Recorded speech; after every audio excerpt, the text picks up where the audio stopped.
So it's me, your girl Bex, and we are here with YEEEAAH Network, and I'm with the wonderful Alexander Stewart. Woo! I'm so excited to see you and have you here today. We've shared some moments of intimacy, discussing, food poisoning. Yeah, to be specific, but your first kind of few days here in London. Yes. How have you been finding it though? Oh, Aside from that. Aside from that, well, honestly, my first few days in London were only food poisoning. Oh my God. So it's been interesting to say the least. But this is my first official day out. Okay. And it's beautiful. I mean, Outside, I love London. yeah. Outside feels amazing. Is this not your first time in London? No, I come quite often. I actually adore London. So I'm from Toronto. I live in Los Angeles, but one of my favorite places to be is London. So any opportunity to come, I will be in London. I love that.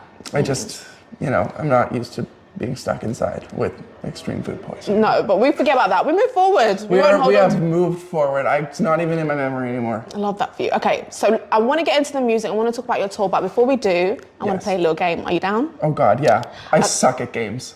I think you might like this one. Okay. So, clear your mind and be with me in this moment. Mind is cleared. So this is called the blame game. We love a bit of blame, don't we? Yep, Drama. absolutely. Okay, so first scenario. You're in the lineup for Southwest Festival. Okay. And Justin Bieber floods the dressing room just after you finished your set. Chris Brown arrives, but Justin Bieber is performing and can't explain. Do you do him a solid and take the blame, or do you rat him out? Oh my God. I'm doing Justin the solid? You're doing Justin a solid. No. I gotta take the blame. Are you taking the blame? Wait. No, I'm ratting him out. Oh, you're ratting him. Oh, he's ratting Justin Bieber out. I'm doing it. Do you know what? You gotta stay true. I love him. You're ratting Justin I out. gotta stay true to myself. Okay. Can't lie anymore. I'm in my new era. Truth. I love Truth. that. Truth. Okay, cool. One more. Okay. It's New Year's weekend and your crush invites you and a group of friends to their parents' house in the countryside. So just envision it. It's romantic. It's, countryside vibes. Group of friends, but your crush is there. Okay. You and one of your closest friends take the dogs for a walk and one runs off the leash. Oh my God, I hate this one already. You have to go back and explain the situation. Do you take the blame and risk your crush's parents hating you forever? Or do you rat your friend out? But it is my fault though. It's your fault. I take the blame. Oh my God! Your crush's parents are never gonna... I know. Is the dog gone forever? I mean, you can try and look for it, but... It's brutal. We're in the countryside. I'd have to. I would feel so guilty. Imagine the relationship built on lies from day one. I mean... Imagine you're getting married, saying your vows, and you're like, I lost your dog. Sorry. Everything would be done, yeah. Couldn't do it. Obviously, you haven't been outside so much yet, but... Not yet. Are you planning to work with any artists, producers? Have you got your eye on anyone that you think, you know what, that would be great to get in the studio, like we could vibe off each other? Yeah, I mean, for the first 3 or 4 days I was here, I was actually in countryside at this really remote studio with this trio called The Invisible Man, and it was super fun and super nice to just get out of everything and just be in this beautiful tiny little town right from the 1800s. Oh my God, stunning. It was crazy, and it gave me a lot of just perspective, and I was on my phone that much, and it was just so nice to just be out there and experience it, and that was kind of the writing portion of this trip, and I'm really appreciative for it because I haven't had a moment like that, just kind of out in the I was gonna say out in the wild, out in nature. And just to live. It's so easy to lose perspective when you're in a big city and on your phone all the time and things are going so quickly. And one of my biggest resolutions for 2023, probably one of my only resolutions actually, because I think resolutions are kind of they never hit, do they? A lot of pressure on yourself to do something that you don't do, and then you feel bad, and then But and then the blame really is on you. And then the blame really is on you. Yeah. What you learn is the blame is just kind of always on you. Yeah, in life. Kidding. But my resolution is just sort of to experience life more instead of feeling like I'm on autopilot all the time. It's so much easier to go through life just doing what you gotta do, getting tasks done, and not really appreciating everything around you. And I just want to live, like, I look back on 2022 and I was like, what did I even do? Like, I did so much, and I was like, I feel like I didn't really appreciate any of it, or like, I appreciate it, but I don't feel like soaked in. So my goal for 2023 is to just like really just like stop and smell the flowers and like live life and live in the moment and just live with like gratitude and like. That's amazing. I think that will bring like a really cool element to your songwriting sessions. I think so. You know, and what is that indicative of your process already? So you kind of like to isolate yourself and kind of spend time in there, or? Honestly, that hasn't been a part of the process yet. I mean, what I do mostly is, I used to do so many sessions. Like, I used to write songs all the time. Like, I wrote songs since I was just a little kid, and like, I love writing songs. But it got to the point where writing songs became like my career as well as the thing that I love the most. And all of a sudden, I was doing it a lot. Like, I would say like too much. And writing songs started to feel like work almost. Yeah. Which was really scary to me because it's like the one thing on this planet that I'm like, I know I'm here for this specific reason. Yeah. And so I had to take a step back, and I was like, I'm gonna like take a break from like extreme songwriting and just doing like all these songs every day and like live my life a bit, because what's a good song without an actual life experience? That's so true. I lived my life. I had a bunch of songs already that I was really proud of. And now what I do is maybe 1, 2, 3 times a week when I feel really inspired, like I really have something I want to say, I'll hit up the people that I really love collaborating with, that whether it's here or Los Angeles, wherever it is. Yeah. And go in with them and just we'll talk for a long time, and we'll like explain the situation, we'll talk about our lives, like get the vibe going right, and then we'll start the song. And I've just found it such a healthier, just more like beautiful way of going about it. Yeah, that sounds really nice. And just kind of like reconnecting with like the love of, like I feel so fully reconnected now with like just being in love with songwriting and being in love with like telling these stories. And it's quite organic as well, you know, it's quite so a natural thing. And like when you work with people that you already love, and when you work with people that make you feel good and like really your true authentic self, and like you don't have to put up any like smoke and mirrors around it, and you just go in with what you're feeling passionate about. Beautiful stuff. Game changing. Yeah. So like, go back to what you said, it doesn't necessarily mean it's in nature, but like it is kind of the same thing though, where it's like taking a second to just let go of everything going on, just so I can feel focus. The moment. Yeah, just so you can focus on something that you really love. So going on this tour, I mean, you're heading to Europe next, and then you're going back to the States and then Canada. Are you going to be making an effort to take a lot of time to enjoy the moments? You know, not constantly thinking about work. Like, what are you going to get up to? What are you? Oh my gosh! Planned? So I'm a very lucky guy, because when I tour or when I play live, you know, you hear a lot of artists always talk about how it can get really lonely, and this is true, but there's a few reasons why I think that probably won't be the case for me. Go on, why? This time. So when I play live, and it's so funny because a lot of the people that listen to my music know Flynn. So Flynn is like my best friend and my roommate back in Los Angeles, but we grew up in Toronto together.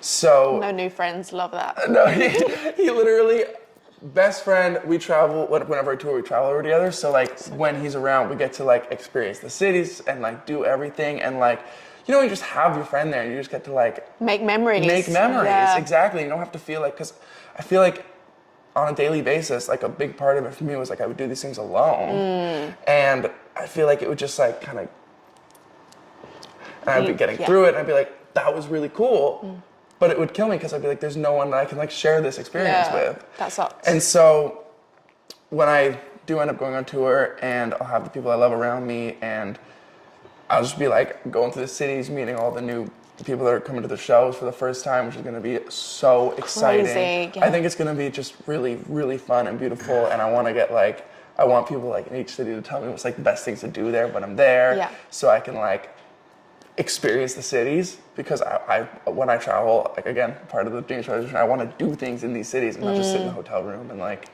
be lonely. Be lonely. Yeah, of course. No, I hear you. I think it will be exciting to go to each city and see what they have to offer and connect with the fans that are there as well. And is there anywhere that you're actually like most looking forward to visiting? A few, but I am extremely excited to visit Amsterdam. Oh. Because Amsterdam and Berlin are the two places on the tour I've never been yet. I love Amsterdam. Oh my gosh, I'm so excited to go. It's so beautiful. It looks beautiful. Yeah.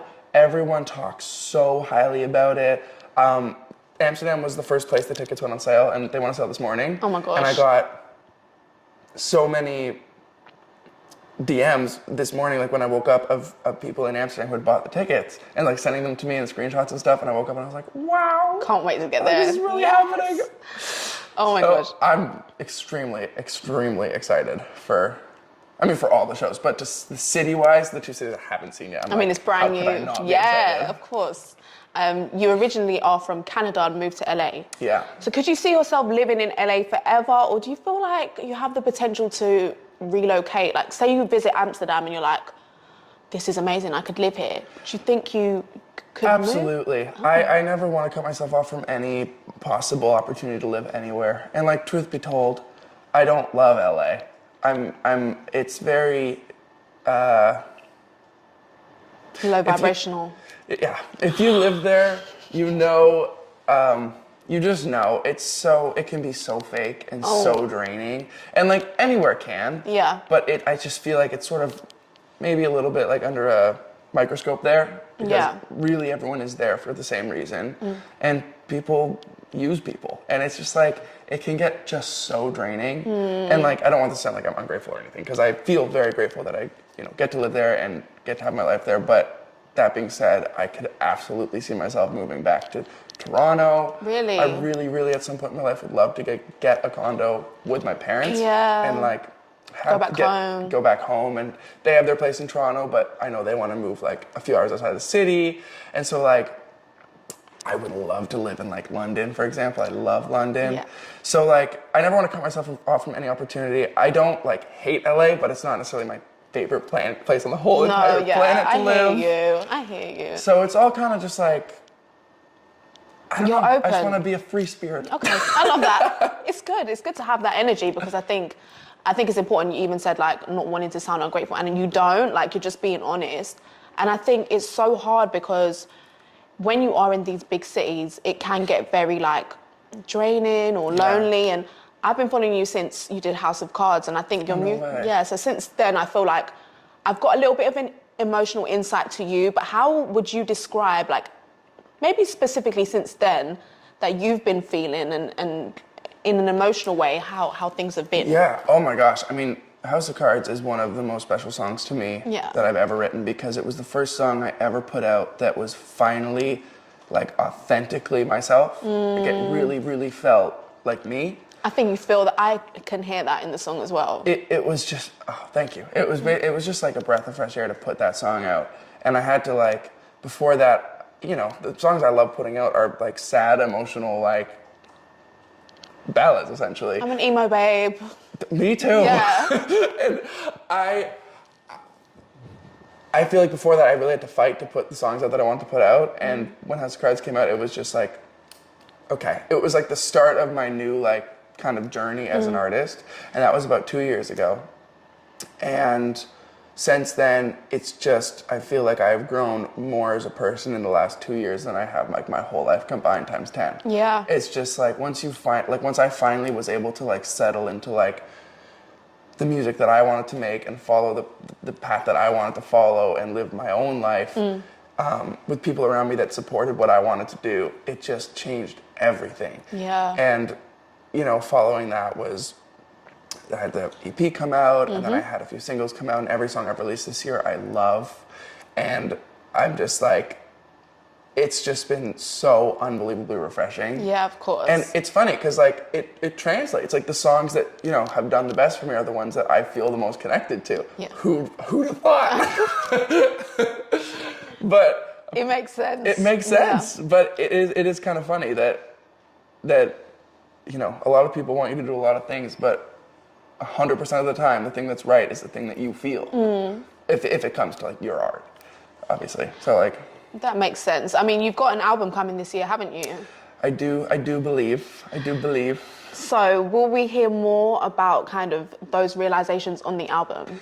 Yeah, I mean, I think all the music is elevated and just more. It's funny because I don't want to say like I think it's better, but like because where I'm at in my life, I relate to this music very much. I do think it is all elevated, but I think, you know, what's better at this point isn't necessarily what was better, you know, 5 years ago. It's all different. It's all like ebbing and flowing and not linear. But I do think that the music on this next project is definitely a step up from what I've done. Yeah. And sort of like Blames on Me, I think it's just honest. And like I'm getting to tell more of my story and like more of the things that I would have shied away from saying a few years ago, and just like taking accountability and just singing more authentically. I think as well in the Blames on Me video, like it's very, I would say like the visuals is very dark and like you seem like you're very emotional in it as well. How much creative control did you have over that video? Was it important to you to be able to say like, this is what I want the concept to be? Yeah. And this is what I'm trying to represent? I mean, I had a huge amount of creative control over that video. And when you look at the video at first, it is a very simple video. It's me, it's like maybe 3 or 4 separate shots of me like in a field alone or like in a car alone. But really what I said to them is I was like, I just want this song to portray like the emotion that the song gives off of essentially being alone after I messed up. Yeah. And so we came up with a really, really simple concept and just did it as beautifully as we could. And I was so happy the way it came out. And like, it is beautiful. Oh, thank you. But yeah, I had a very solid amount of control, like not control, but like creative input into that video, and everyone worked together to make it happen. And I'm very happy with how it turned out. I really like it. I think it's good. I think it's very, as you say, emotional, and I feel like you can tell that you've really put your mark on it. So it's nice to see. Thank you. What would you define your music as? Would you ever put yourself in a box and say, I'm, you know, indie pop, or, you know, because a lot of people like to categorize, but do you ever feel the need to do that to yourself? I mean, yes and no. Okay. It's all, I mean, like, if you listen to my music, it's pop music. Like, that's what it is. But I think it's, like, you look at some of these massive artists, like Miley Cyrus, Lady Gaga, who have basically spanned every single genre of music you can with their albums. And each one is technically put into a box of the sound, but I think as a whole, it's like undermining someone's like, I don't know. I think it really comes down to what that specific person wants. Yeah. So like for me, I have no problem being put in the pop category. I love pop music. Yes. When I was growing up, like people would always kind of like poo-poo on pop music, and I'd be like, why? Yeah. I'm like, what does like 99% of the population listen to? Like, I love pop music. I've loved pop music my whole life. The first album I ever bought was The Fame by Lady Gaga. Okay. The next one was, can you imagine 7-year-old Alexander on a pontoon boat, literally this giant floating like piece of wood at 7 years old, just fresh back from Walmart with The Fame, listening to that. And my parents were like, I was like, yeah. I love that. You were inspired from early. I was inspired from early on. And then the next one was Sam Smith in Lonely Hour, which is to date my favorite album of all time. I think that has the most influence on my music to date. That is insane, yeah. And then, you know, you just look at all these artists, and even what Sam Smith is doing right now, covering so many different genres and like reinventing themselves and just doing it all. And I just think it's so cool. So like, if you like, I have no problem saying like I'm in pop music. I love pop music, but also who's to say a few years down the line I might try something else. Yeah, it might be amazing. It might be amazing. It might be horrible. But give it a try. But give it a try. Who knows? So in Canada, do you feel like, well, specifically Toronto, do you feel like the pop music scene is that big, or do you feel kind of like a pioneer in your lane? Because I feel like in Canada? Are. Yeah. So I think Canada, and almost Toronto specifically, is really cool because there's been so many artists that have come out of there over the last decade, like Justin Bieber and The Weeknd and Drake and Shawn Mendes. Yeah, of course. And they all have their own lanes, but I feel like some like pride from coming from Canada. Yeah. Because I love Canada. I love it. How could I not? It's like where I'm from. Okay. And I don't know if I feel like, you know, necessarily a trailblazer in Canada. I feel like I'm probably walking in the footsteps of you know, people like incredible people like Shawn Mendes and Justin Bieber, and hopefully I can continue to walk in their footsteps. I definitely think you are a trailblazer, because even when you look at the impact that you have as a singer-songwriter on TikTok, you know, and this ability to connect with fans, and artists are not doing that these days. Do you ever feel that would change, or do you always feel like that is your way to connect with people that kind of know you through music? Yeah, I mean, I appreciate you saying that. TikTok is crazy to me. I am very grateful for that app. I think it's an incredible app. I know that it's kind of almost controversial in the music industry because a lot of artists don't want to use it. And I don't fully understand that mindset, because I'm like, why do you think that is? There are so many reasons, but I think a lot of it comes down to like, maybe people don't even really know what to post, because it's video content, you know, and we grew up in the age of like photo content. So it's a switch of like mindset. Yeah. And the thing with TikTok is it's fun. I'm on it all the time. I'm up way too late, probably every night scrolling on TikTok, like most other people. Yeah, of course. It's literally like, but on top of it being a fun app, it gives you such incredible opportunity to share your music and connect with people that support your music, and to like post silly singing videos, or like I have this whole series where I literally like sing a cover and put a bag on while I do it. That is so wild. And like people seem to love it, and I think it's really fun to do. Is. And then I also get to share my original music and like share weird parts of my life, and like I just think it's a really cool, fun, beautiful app. It does. It connects you with so many different people. And it does, and it has the power to connect you with more people than any other platform, like ever. That is insane. So do you feel like if you were going to do like your performances, do you feel like you would try and make social media a part of it? Like maybe posting about your shows? Oh, live? Totally. Yeah? I cannot wait to do these shows and have a videographer there so that I can like post these clips. That would be like, wild. I'm so excited to get them back, because like as much as, you know, I mean, I'm obviously excited to play it, but I'm also excited to see it back. I like know. to see like the reaction to certain songs and to like just kind of almost relive it, because it's going to be such a special moment for me. I hopefully for everyone else. It will. No, it would be so amazing. How do you feel about performing live? Do you love it? Are you so excited to do it? Performing live. I love performing live so much. I used to be so scared of it. And then something happened after quarantine. Yeah. Where I just like got up on stage, and the first time back I was petrified. Like I remember being so scared I was like thought I was gonna like throw up. Oh my God. And I almost did. Like it was so bad. Nerves. And it was like this tiny little showcase, and it was so sweet and like fun. But then I did another show, and something just like switched, and it was so fun. Yeah. And like I'd never experienced like a time like that on stage, even before or anything. And I was like, oh my gosh, like this is great. And I did a bunch more shows after that, and I was like, this is what it's about. Yeah. I'm like, everything online is fun and great, and like I get to share my life from the comfort of my own couch, which is awesome. Yeah, of course. But there's really nothing like being able to sing your own song back to an audience and then have them sing it back to you and have like a mutual like moment of just like, this is crazy. What would be your dream venue? Anywhere in the world, you know, it's your time. The Air Canada Centre.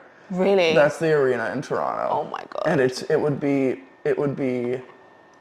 like my absolute dream of life to be able to play that venue. I don't know if it's even called the Air Canada Centre anymore. I think they might have changed it. But it's where I grew up watching all of my favorite artists play, and it's like, it would massive. be, yeah, it's like one of my biggest goals of my life to be able to play that. That would be crazy. Venue at some point in my life. Who would you have as your warm-up acts? Oh gosh, I don't know. If you had to choose, they say, you know, you have full control. Whoever you say, we will go get them. Probably me, myself, and I. So I got to do it 3 times in a row. I love that. That is insane. But you know what? I'm here for it. That is I just come out in different outfits every time. Oh my gosh, that is actually a good concept. I could go so deep into it too. I could have like different profiles on Spotify with different music, and then but no one would know it was me. Okay, anyways. Everyone would be like, What's happening? Yeah, what's going on? Okay, so, you are doing your first show here in London, kicking off the tour February 21st. Yes. So, in preparation for that, what are you doing to get warmed up? Are you doing any rituals? Will we see you doing mantras before you get on? I mean, typically, I love that I just said I used to be really scared. I still get very nervous before I go on stage. I get very bad, right before I go on, I get this crazy feeling in my stomach, and I'm like, okay, here we go, it's about to happen. So I feel like in all actuality, it's like Flynn, who I talked about earlier, who plays on my shows live with me, it's him next to me, he's like, you're gonna do great, buddy, don't worry. Yes, you need that moral support. Yeah, no, but really what typically happens is I sit backstage at the show, and I'll be with whoever is with me. Typically it's like Flynn, my manager, whoever, and we stood there and we're like, let's have a good show, and we just speak good into the world and be grateful and, thank the universe for letting whatever happens happen. No regrets. No regrets, and go out and do it. And I think it's really mostly just about starting the show with gratitude. Okay. And getting up there on a positive front and feeling excited and happy and just grateful for the opportunity, essentially. Well, you have amazing energy, and I think, with such a positive mindset, you must have some words for any of your fans who have been following your journey, seeing you come to this point and achieving all these amazing things.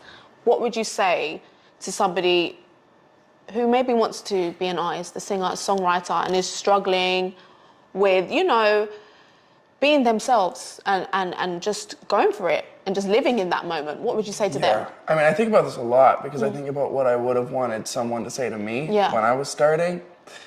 And it's very much first off, do not give up on yourself because it's so easy to. Remember when I was first made my first video, I got my first piece of first hate comment essentially, and I called my friend and I was like, "That's it, I'm done." And they were like, "Alexander," and I was like, "Okay, yeah, you're right." First off, it's don't give up on yourself. If you're making the music you want to make, the right people are going to come, the right people are going to listen. You can follow your dreams and you can achieve your dreams. People say this and it sounds so cliche, but it's so true. It's just with hard work, determination, you can literally make anything happen if you believe in yourself. So I would just say, literally, believe in yourself. Don't stop believing in yourself, because when no one else believes in you, you're going to be the one that believes in you. Yep. And then when a million people believe in you, you're still going to be the one that believes in you. So keep the constant. Don't lose that. Do everything you can. Do new things, even if they're scary. And I've said this since the start, when you make music, the right people will listen to your music. It will find the people it speaks to. That is what it's about, isn't it? It is. Connecting with people genuinely. Exactly. And lastly, when are the last of the tickets coming out? I know you said you've got still a few coming out on sale. The ones in America, right? Yeah, so Europe went on sale this morning. Yep. And then North America kind of sprinkles on sale in the next few hours. Okay. And then by the end of the day, they'll all be up. And that's crazy. I know, it's insane. Do you know what? Thank you so much for speaking with me. Thank you. I wish you all the best on tour. I think you're going to be amazing, and I'll be living vicariously through social media. So. Thank you. Please come to the London show. I would love to. It'd Amazing. be a vibe. Done. Such a vibe. This is YEEEAAH Network. We're here with Alexander Stewart, and his first tour date is here in London at February 21st on the Courtyard.